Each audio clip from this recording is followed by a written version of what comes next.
Hello friends, फिर से एक नए वीडियो में आपका स्वागत करता हूं। प्लीज़ अगर आपको यह वीडियो अच्छी लगे तो लाइक कर दीजिएगा और दोस्तों के साथ शेयर कर दीजिएगा। अगर आप चैनल पर नए हैं तो चैनल को सब्सक्राइब कर लीजिए। आज का मेरा यह पाठ्य योजना फर्स्ट है बायोलॉजिकल साइंस का, जिसका टॉपिक है डीएनए की संरचना। चलिए वीडियो को स्टार्ट करते हैं। सबसे पहले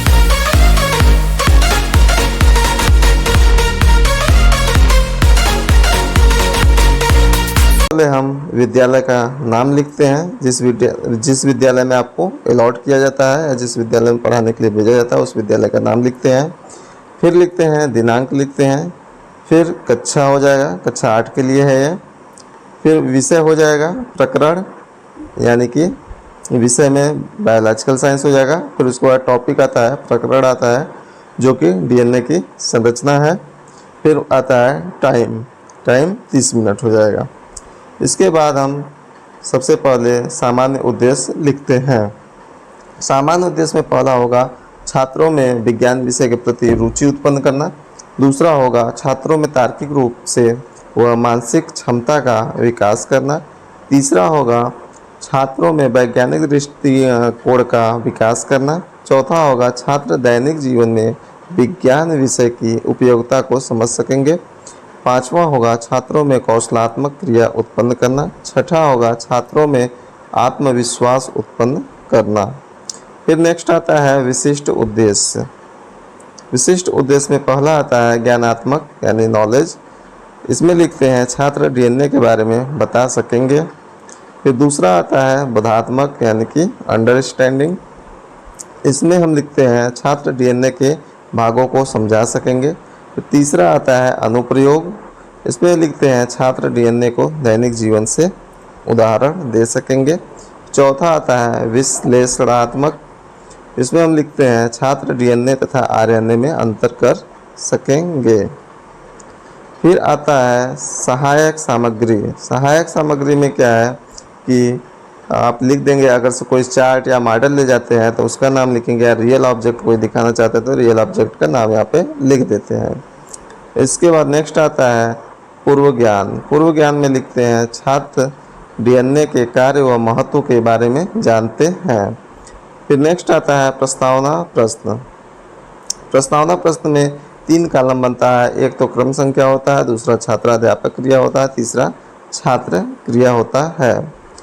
तो पहला क्वेश्चन होगा इसमें, हम सबका चेहरा तथा हाव भाव सबसे ज़्यादा किससे मिलती है? तो बच्चे इसका आंसर देंगे अपने माता पिता से। तो दूसरा क्वेश्चन करेंगे कि माता पिता के किसी गुण का आपके अंदर आना किस प्रकार का लक्षण होता है? तो बच्चे इसका आंसर देंगे आनुवांशिक लक्षण। तीसरा क्वेश्चन होगा आनुवांशिक लक्षण का पता किसके कारण होता है? तो बच्चे इसका आंसर देंगे जीन। चौथा क्वेश्चन होगा जीन किसका खंड है? तो बच्चे इसका आंसर देंगे डीएनए। पांचवा क्वेश्चन होगा कि डीएनए की संरचना कैसी होती है? तो बच्चे इसका आंसर देंगे, मतलब बच्चे इस पे क्या हो गए, मौन हो जाएंगे, यानी कि समस्यात्मक क्वेश्चन हो जाएगा उन लोगों के लिए। फिर नेक्स्ट आता है उद्देश्य कथन। उद्देश्य कथन में क्या होता है कि लिखते हैं कि छात्रों आज हम सब डीएनए की संरचना को विस्तृत रूप से या विस्तार पूर्वक अध्ययन करेंगे। फिर नेक्स्ट आता है प्रस्तुतिकरण। प्रस्तुतिकरण में क्या करते हैं कि हम 6 कॉलम बनाते हैं। इसमें सबसे पहला कॉलम होता है शिक्षण बिंदु, दूसरा होता है संभावित व्यवहार परिवर्तन, और तीसरा होता है छात्राध्यापक क्रिया, चौथा होता है छात्र क्रिया, पांचवा उपकरण और छठा श्यामपट्ट कार्य। कहीं कहीं होता है कि 4 ही बनता है, 2 छोड़ दिया जाता है। एक तो संभावित व्यवहार परिवर्तन और दूसरा जो है उपकरण, इसको छोड़ दिया जाता है। अब कहीं कहीं वो तो कॉलेज और यूनिवर्सिटी पे डिपेंड करता है। ठीक है, शिक्षण बिंदु में सबसे पहला लेते हैं हम डीएनए का परिचय। संभावित व्यवहार परिवर्तन में क्या होगा कि छात्र डीएनए को परिभाषित कर सकेंगे। फिर उसके बाद यहाँ पर एक डेवलपिंग क्वेश्चन पूछेंगे बच्चों को, मतलब कि जो जानते हो वो क्वेश्चन पूछते हैं हम लोग। तो पूछेंगे क्या कि डीएनए का पूरा नाम बताइए। तो बच्चे इसका आंसर देंगे कि डीऑक्सीराइबो न्यूक्लिक एसिड। ये हो जाएगा उपकरण में प्रश्नोत्तर विधि हो जाएगा। फिर इसके बाद हम क्या करेंगे कि डीएनए का परिचय जो है वो विस्तार पूर्वक से बताएंगे। तो हम क्या बताएंगे कि डीएनए एक मॉलिक्यूल होता है जिसमें किसी भी प्राणी के जेनेटिक कोड उपस्थित रहता है। डीएनए प्रत्येक प्राणी के प्रत्येक कोशिका में पाया जाता है और निर्धारित होता है कि कोशिका क्या प्रोटीन बनाएंगे। फिर नेक्स्ट आता है कि डीएनए की रासायनिक संरचना। तो इसमें लिखेंगे हम डीएनए की संरचना में 5 कार्बन की शर्करा पाई जाती है जिसे डीऑक्सीराइबो शर्करा कहते हैं, तथा इसमें 2 प्रकार की नाइट्रोजन क्षार पाए जाते हैं। पहला होता है प्यूरिन, दूसरा होता है पिरिमिडिन। ठीक है, फिर नेक्स्ट आएंगे इसमें प्यूरिन में एडेनिन और ग्वानिन तथा पिरिमिडिन में साइटोसिन और थायमिन सम्मिलित होते हैं। फिर इसके बाद हम क्या करते हैं कि छात्र क्रिया में लिखते हैं छात्र ध्यानपूर्वक सुनते हैं, और उपकरण में लिखते हैं यह व्याख्यान विधि हो जाएगा। फिर हम लिखते हैं श्यामपटकार में लिखेंगे कि डीऑक्सीराइबो शर्करा नाइट्रोजन क्षार यह 2 प्रकार से होते हैं, प्यूरिन होता है और पिरिमिडिन होता है। प्यूरिन 2 टाइप से होता है, एडेनिन और ग्वानिन होता है, और पिरिमिडिन जो होता है वो भी 2 टाइप से होते हैं, साइटोसिन और थायमिन होता है। फिर हम नेक्स्ट आते हैं शिक्षण बिंदु पे। तो लेते हैं डीएनए के घटक तथा समायोजन। संभावित व्यवहार परिवर्तन में लिखते हैं छात्र डीएनए के बारे में समझ सकेंगे। फिर यहाँ पे बच्चे से क्वेश्चन पूछते हैं कि हमारे शरीर का निर्माण किन किन चीज़ों से मिलकर बनी होती है। बच्चे इसका आंसर देंगे कि हमारे शरीर का निर्माण मांसपेशियों, हड्डियों और रक्त से मिलकर बनी होती है। उपकरण में लिखेंगे यह प्रश्नोत्तर विधि हो जाएगा। फिर हम इसको क्या करेंगे डिटेल से समझाएंगे चित्र के माध्यम से, जो हम ले जाते हैं मॉडल के माध्यम से बच्चों को दिखा करके समझाते हैं। इसमें हम लिखते हैं कि डीएनए निर्माण में फास्फेट समूह, शर्करा तथा नाइट्रोजन क्षार तथा न्यूक्लियोटाइड से मिलकर बना होता है, जिसका समायोजन निम्न प्रकार से होता है। पहला हो जाएगा न्यूक्लियोसाइड। इसमें हम लिखते हैं एक नाइट्रोजन क्षार तथा डीऑक्सीराइबो के मिलने से बना अणु न्यूक्लियोसाइड कहलाता है। सेकेंड लिखते हैं न्यूक्लियोटाइड। न्यूक्लियोटाइड जब एक फास्फेट समूह से जुड़ता है तो एक नए अणु न्यूक्लियोटाइड कहलाता है। फिर नेक्स्ट लिखते हैं पॉलीन्यूक्लियोटाइड। इसमें लिखते हैं कि डीएनए अणु का निर्माण कई हजार न्यूक्लियोटाइड आपस में मिलकर एक बड़े अणु न्यूक्लियोटाइड बनाते हैं। फिर उसके बाद हम लिखते हैं उपकरण में लिखते हैं व्याख्यान विधि लिख देते हैं, और श्यामपटकार को कुछ ऐसा नहीं लिखते, जो इम्पोर्टेंट समझ में आए वो आप लिख सकते हैं श्यामपटकार में। फिर नेक्स्ट आता है कि शिक्षण बिंदु डीएनए की संरचना। संभावित व्यवहार परिवर्तन में लिखते हैं छात्र डीएनए का चित्र बना सकेंगे। फिर छात्राध्यापक क्रिया में लिखते हैं, मतलब उसमें बच्चे से क्या कहते हैं कि डीएनए मॉडल दिखाते हुए यह किसका मॉडल है, मतलब पूछते हैं तो बच्चे इसको बताते हैं, जवाब देते हैं कि डीएनए का मॉडल है। फिर इसके बाद हम उसको डिटेल में समझाते हैं कि डीएनए की संरचना। डीएनए की संरचना में हम क्या समझाते हैं कि प्रत्येक डीएनए अणु 2 पॉलीन्यूक्लियोटाइड्स या बहुलक अणुओं की बनी होती है, या बहुलक अणुओं की बनी सर्पिलाकार, ठीक है, सर्प के आकार का जो होता है सीढ़ी नुमा संरचना होती है।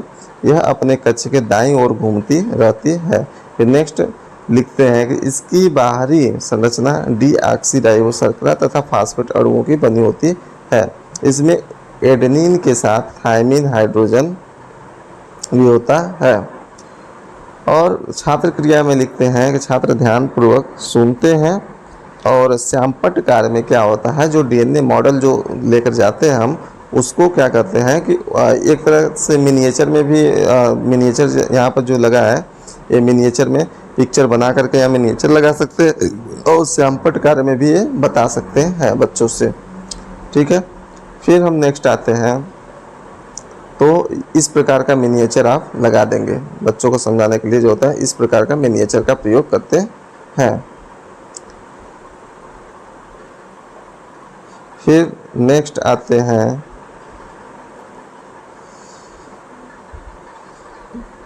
श्यामपट्ट कार्य सारांश आ जाता है। तो श्यामपट्ट कार्य सारांश में हम क्या करते हैं कि हम लिखते हैं, दिनांक लिखते हैं, कक्षा लिखेंगे, विषय लिखते हैं, समय लिखते हैं और उपकरण लिखते हैं। उपकरण में हमारा जो होता है इसमें टॉपिक में हमारा क्या है, डीएनए की संरचना है। ठीक है। फिर इसमें क्या है कि जो हम श्यामपट्ट पे जो पढ़ाते वक्त जो लिखते हैं वही हमारा लास्ट में जो होता है श्यामपट्ट कार्य सारांश हो जाता है। तो उसी को लिखना होता है, इसमें तो कोई प्रॉब्लम नहीं होना चाहिए। छात्राध्यापक निर्देश क्या होता है, यानी टीचर छात्र को निर्देश देते हैं कि श्यामपट्ट पर लिखे गए या बनाए गए पिक्चर को अपने उत्तर पुस्तिका में लिखिए। उसके बाद जो होता है पुनरावृत्ति आता है, यानी कि जो टीचर्स जो पढ़ाए होते हैं उसी में से बच्चों से क्वेश्चन पूछते हैं। इसमें जो होता है पहला क्वेश्चन होगा कि डीएनए की संरचना किसने प्रस्तुत की। दूसरा क्वेश्चन होगा डीएनए की संरचना किस प्रकार की होती है। तीसरा क्वेश्चन होगा कि इसमें तीसरा क्वेश्चन जो है बहुविकल्पी बना दिया गया है। तो इसमें हो जाएगा डीएनए में कितने प्रकार का नाइट्रोजन क्षार पाए जाते हैं।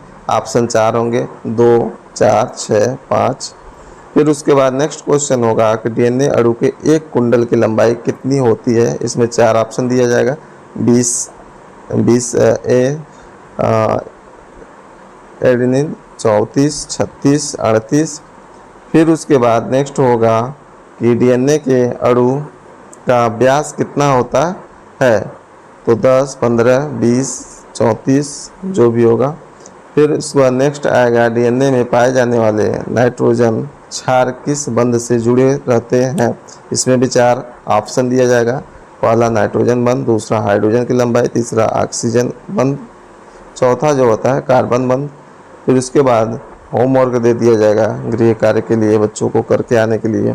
तो इसमें जो होगा डीएनए की संरचना को विस्तार पूर्वक सचित्र वर्णन कीजिए, यह बच्चों को दे दिया जाएगा होमवर्क।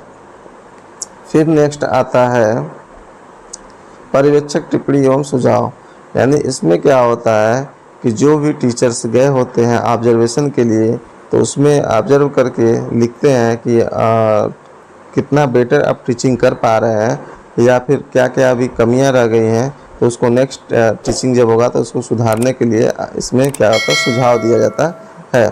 तो उसको यहाँ पे लिखते हैं। फिर आता है नेक्स्ट, यहाँ पे लिख लेंगे, यहाँ पर पर्यवेक्षक अपना हस्ताक्षर करते हैं।